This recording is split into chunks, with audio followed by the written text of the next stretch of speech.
Bien, mesdames et messieurs, chers amis, heureux de vous voir pour la première fois pour certains, de vous revoir pour d'autres dont je vois les visages.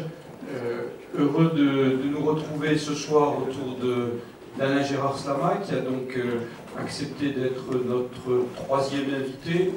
Pour ceux qui suivent le feuilleton depuis le début, vous vous souvenez que la première fois, nous avions discuté et conversé avec Luc Ferry de la, entre guillemets, morale républicaine, qu'avec Malika Sorel, on avait largement débattu des concepts d'intégration par rapport à celui d'assimilation. Et puis ce soir, Alain Gérard Slama va nous parler de la transmission des savoirs. Mais j'ai déjà... Pardon ?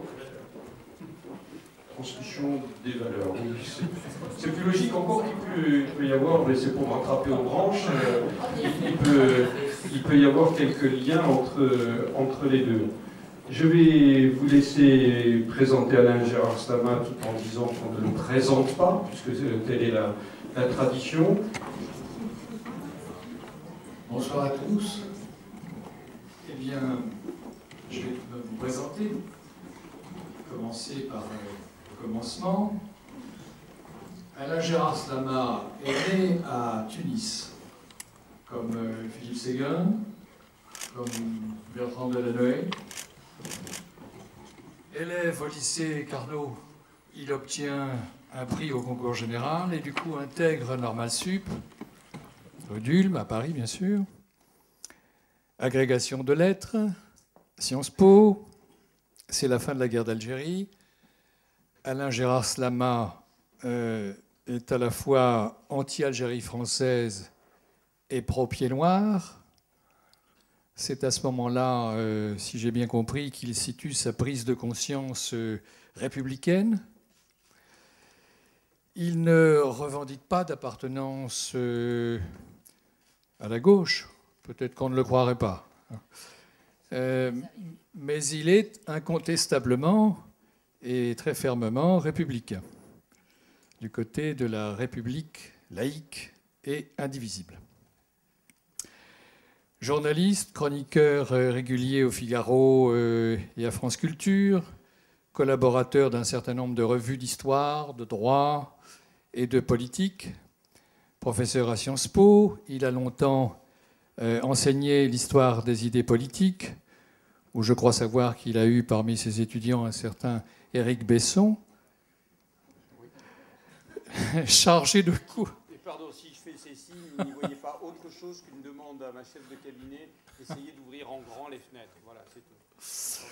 Voilà, mais ce que je viens de dire est vrai, je crois. Hein. Oui, voilà, c'est ça. J'ai été mais ça ne l'engage pas. Ça ne le vieillit pas. Ça ne l'engage pas. Exactement. Voilà, chargé de cours préparatoires, à l'ENA, il a aussi vu passer un certain nombre de brillants jeunes gens, comme François Hollande. Et comme d'autres intellectuels, Alain Gérard Slama participe là, à un certain nombre de conseils, de comités, de commissions, de réflexions et de consultations. Il est l'auteur notamment donc, de la régression démocratique, de Le siècle de M. Pétain, et plus récemment, La société d'indifférence, publiée l'an dernier chez Plon. La société d'indifférence, c'est ce qu'il appelle la démission des modérés, c'est-à-dire l'absence de protestation devant le dysfonctionnement de l'État, la déperdition du pouvoir de l'État et l'hyperprésidence, les attaques contre la laïcité, la discrimination positive, les idéologies de la transparence et de l'identité.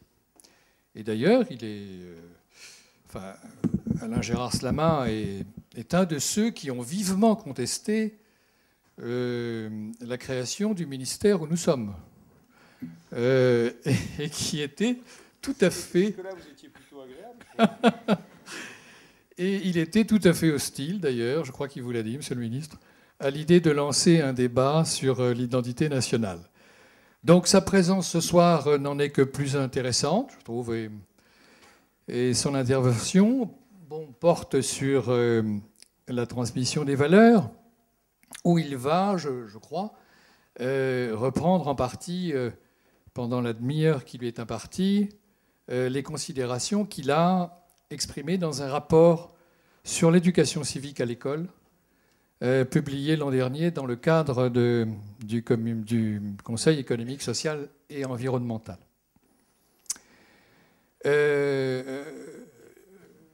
L'orateur a demandé à ce que notre réunion se termine à 20h30, mais ça c'était prévu de toute façon.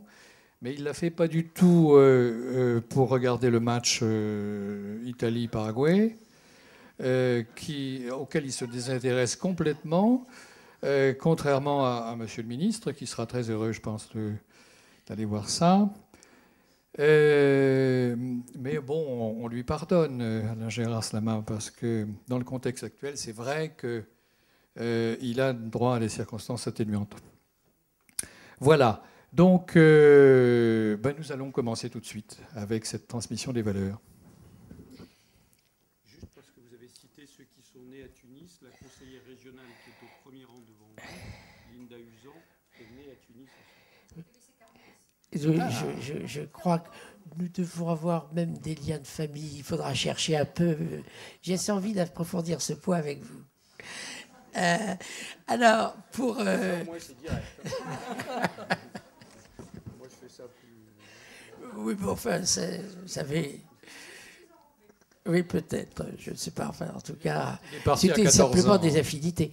Mais merci de me présenter ainsi et puis d'avoir attaqué tout de suite sur ce problème de l'identité nationale. Je ne pensais évidemment pas, en critiquant cet aspect de la politique du gouvernement, me trouver dans les rangs de ceux qui considèrent qu'il n'y a pas de spécificité de la culture politique française ou de la culture européenne et qui, bien souvent, tombent dans le relativisme. Ce n'est certainement pas cette thèse-là que je souhaitais défendre.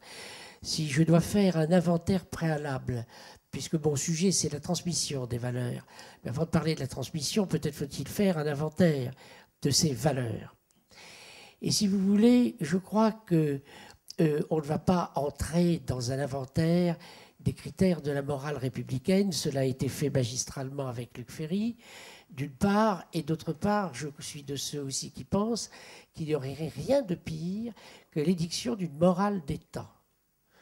Et que le danger, précisément, d'ailleurs on voit très bien, chaque fois que le pouvoir s'aventure sur ce terrain, il provoque des manifestations de rejet, non seulement de la part de ceux qui sont en désaccord avec la morale qu'il entend faire avancer, mais avec tous ceux qui considèrent que ce n'est pas à l'État, précisément, d'édicter une quelconque morale.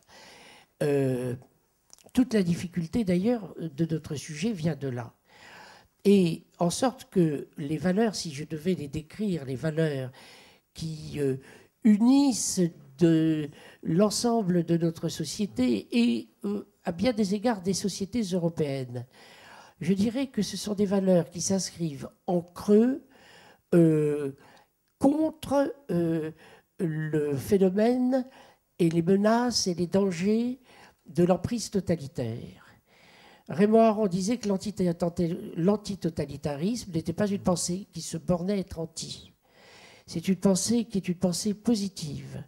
C'est une pensée simplement qui, au lieu d'aller droit vers la vérité, essaie de la découvrir par le détour des transgressions qui ont conduit l'homme à perdre telle ou telle de ses valeurs. La principale de ces valeurs, bien entendu, étant la liberté. Mais la liberté n'est pas un en soi. Elle se mesure par rapport à l'égalité. Elles sont dans un rapport dialectique. Max Weber disait, elles sont aussi absolues l'une que l'autre. Il y a des cas où la liberté est préférable à l'égalité, des cas où le Conseil constitutionnel vous dira l'égalité peut permettre, dans certains cas, des limitations de la liberté, en particulier quand celle-ci, évidemment, et son exercice empiète sur celle d'autrui. Cela va de soi. Donc, l'affirmation, si vous voulez, des valeurs prend son sens par rapport à toutes les transgressions qui ont amené des pouvoirs à s'appuyer sur cette transgression pour enfermer l'individu dans un destin qui lui échappe, qui n'est pas le sien, mais qui est choisi par ce pouvoir à sa place. Et si je prends en creux, du même coup, l'ensemble de cette structure de principes plutôt que de valeurs, j'aurai un certain nombre d'orientations qui me paraissent absolument fondamentales. La première qui est posée par les Lumières, c'est l'autonomie de l'individu. L'autonomie de l'individu en tant qu'il est responsable, avec pour incidence précisément que cela peut impliquer des limites à l'exercice de sa liberté quand il empiète sur celle d'autrui. L'autonomie de l'individu, cela veut dire un certain nombre de choses. Et cela veut dire en particulier que cet individu ne se subsume pas à un déterminisme qui est celui de la nature qu'il a créé. Cela veut dire, cette autonomie, que cet individu affirme ses valeurs et les affirme par l'apprentissage de l'expérience de la vie, et que, par ailleurs aussi, il les inscrit dans une culture qui est celle de sa société, mais dans laquelle il n'est pas obligé de prendre le tout comme un donné définitif et acquis et écrit en quelque sorte dans un grand livre immuable. Donc l'autonomie de la personne humaine, c'est peut-être ce qui est le plus difficile à affirmer face à l'autre qui a toujours tendance à vouloir la réduire, en m'expliquant, en me réduisant à autre chose que ce que je veux devenir en m'affirmant. Je prends un exemple très simple et qui justement explique ma sensibilité au problème de l'identité. C'est la réduction d'un individu à sa qualité de juif, à sa qualité de musulman, à sa qualité de, même d'ailleurs à la limite, de français. Hein, car je refuse d'être limité dans la multiplicité de mes possibles, précisément par cette assignation à résidence que représente le regard de l'autre. Vous savez que ça a été une des clés de la réflexion sartrienne, et c'est ce qui est d'ailleurs très intéressant dans cette réflexion, c'est cette problématique-là. Autrement dit, il n'y a rien de pire que le nominalisme qui, vous appliquant une qualification une fois pour toutes, procède ensuite par amalgame. Et c'est les débuts et les prémices d'une logique totalitaire que cela. Bien sûr, à partir du moment où on vous dit « vous dites cela parce que vous êtes ceci ou cela », parce que vous êtes blanc, parce que vous êtes black, parce que vous êtes jaune, etc., etc., eh bien, il est clair que l'autonomie de cet individu ne peut plus s'affirmer de la même façon. Je suis prisonnier sous le regard d'autrui de l'image de moi-même qu'il me renvoie. Et il n'y a rien de plus difficile.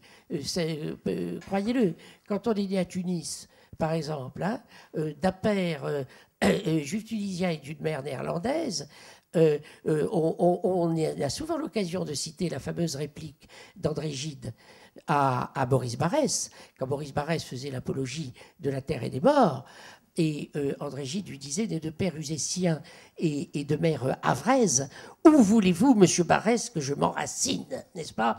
Alors, les racines, c'est très joli, bien sûr, on en a tous, d'une manière ou d'une autre auxquelles nous sommes attachés, mais par choix. Celles qu'on veut absolument nous envoyer à la figure, à moins que vraiment nous ne voulions nous attacher à nos propres racines vernaculaires et à celles de notre naissance. Mais ça, c'est une autre affaire. Il faut vraiment que ça ne soit pas sous le regard d'autrui et par notre propre décret. Autrement dit, que nous ne tenions pas et que nous n'insistions pas pour être placés sous la catégorie de ceci, ceci ou cela. Et là, je suis un petit peu inquiet quand je vois, par exemple, pour faire un peu de polémique, le rapport soumis à M. Yazid Sabeg tout récemment, par une commission qui va se mettre à compter justement les Noirs, les Juifs, les ceci, les cela. C'est évidemment une préoccupation tout à fait honorable, qui est celle, bien entendu, d'améliorer la représentativité de catégories qui se sentent frustrées assez légitimement par des préjugés qui les stigmatisent. Ça, je crois que c'est tout à fait important. Il ne faut pas du tout écarter cet aspect des choses, mais il faut peut-être essayer d'autres moyens que ceux de la dénomination, du dénombrement et des quotas. Alors ça, c'est une première notion. L'autre notion à laquelle je voudrais m'attarder une seconde, qui va vous paraître également peut-être farfelue, c'est ce que j'appelle la séparation des ordres. La séparation des ordres, ça signifie quoi? Ça signifie qu'effectivement, les mêmes critères ne s'appliquent pas nécessairement à tous les domaines dans lesquels la personne humaine se déploie. Il y a l'ordre du public et l'ordre du privé. Ce sont deux domaines distincts et indispensables. Car si vous prenez une démocratie parlementaire, dans laquelle, au fond, c'est le Parlement, ou le pouvoir d'une manière générale, mais en tant qu'il est représentatif, qui dicte la loi. Si cette loi peut se saisir de tous les domaines, si elle peut intervenir librement dans tous les champs, c'est-à-dire extrapoler de ce qui est de l'ordre du public, c'est-à-dire de ce qui concerne l'intérêt général et le destin de la collectivité, vers ce qui regarde la vie privée et, je dirais, tout ce qui est d'ordre personnel. Hein. À ce moment-là, on entre précisément, de nouveau, nous tenons une seconde clé de la dérive totalitaire. Autrement dit, le pouvoir va pouvoir édicter des lois sur... elles existent déjà, puisque le droit de la famille, quand même, va très loin. Mais enfin, de toute façon, même le doyen Carbonnier, qui était le père de la législation sur la famille, disait que la seule raison de l'État d'intervenir dans la famille, c'était la protection de la filiation. Mais n'allons pas trop loin. Et donc, là aussi, alors vous me direz, ben à ce moment-là, vous êtes en train de légitimer disons, les pratiques dans lesquelles on peut avoir plusieurs femmes. Bon, hein, bon, non, bien sûr que non. Bien sûr que non. Mais ça, je vais y venir dans un instant après, si vous voulez bien. Parce que si la loi n'a pas le droit d'intervenir dans ce qui est dans l'ordre de la vie privée, hein, bon, à ce moment-là, vous n'avez pas à vous mêler de savoir si j'ai autant de femmes que je veux. Non. Mais évidemment que non. Pourquoi? Parce que précisément, il s'agit de préserver la filiation. Et dans ce cas, et oui, la préservation de la filiation, alors je risque qu'il va m'interpeller, là je le sens là-dessus, mais la préservation de la filiation me paraît évidemment rendre nécessaire le fait qu'il y a un père et une mère, et pas plus. Plusieurs mères. Non, mais plusieurs mères, à ce moment-là, il faut un état civil. Et si vous sortez de la règle de l'état civil, vous êtes évidemment, vous amenez la loi à intervenir précisément en dehors de l'espace spécifique qui doit être assigné au code de la famille. Enfin bon, on en discutera après. Faites attention parce que c'est filmé pour Internet et votre échange en aparté va rendre un peu moins sur l'écran que vous ne l'imaginez. Ah bon, c'est filmé là-bas. Oui, c'est filmé là-bas. Il n'est pas nécessaire que je regarde les caméras. Bon, alors ça c'est la séparation entre l'espace public et l'espace privé. Il y a bien entendu la séparation des pouvoirs, qui est une règle qui limite l'espace et le champ de compétences du pouvoir politique. Il y a d'autres types de séparation, dont une qui me paraît extrêmement importante, qui est la distinction entre la prévention et la sanction. La distinction entre la prévention et la sanction, ça signifie quoi? Tout système totalitaire prévient les comportements des individus de manière à éviter qu'il y ait quelque conflit que ce soit entre eux. Tout système totalitaire anticipe sur le choix des conduites opérées par les individus et les opère à sa place afin d'éviter que ceux-ci se trouvent en situation de conflictualité.